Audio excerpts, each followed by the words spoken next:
రాగి ముద్ద అయితే చేసుకుంటున్నాము.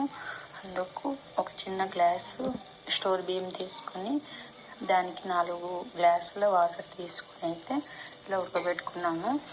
దీన్ని బాగా ఇలా మెత్తగా అయితే చేసుకోవాలి. మీ ఇంట్లో పప్పు గుత్తి ఉంటే దాంతో మెత్తగా అయితే చేసుకోవచ్చు. అన్నం లేకుండా ఉత్త రాగి ముద్ద ఏం చేసుకోవచ్చు అండి, కానీ ఇది కూడా ఒక టేస్ట్ ఉంటుంది.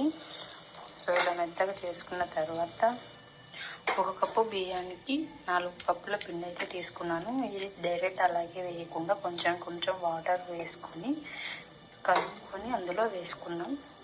అందులో వేసి కలుపుకోవాలి. కొద్దిగా ఉప్పు వేసుకొని కొంచెం వాటర్ వేసుకోవాలి. ఈ పిండి అనేది బాగా మనకు ఉడికిపోవాలండి, పచ్చివాసన రాకుండా.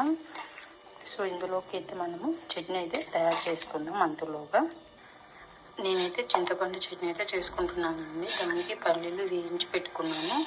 మిక్సీ అయితే వేసుకోవాలి. పల్లీలు, రుచికి సరిపడా ఉప్పు, కారం ఎక్కువ వేసుకోకూడదు, కొంచెం మాత్రమే వేసుకోవాలి. ఫస్ట్ అయితే ఇవి మిక్సీ పట్టుకున్నాం.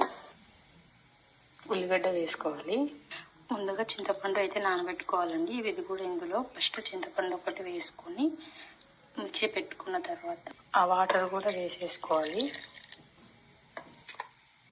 తర్వాత ఉల్లిగడ్డలు ఇలా సన్నగా పొడవుగా కట్ చేసుకొని చట్నీలో అయితే వేసుకోవాలి. బాగుంటాయండి.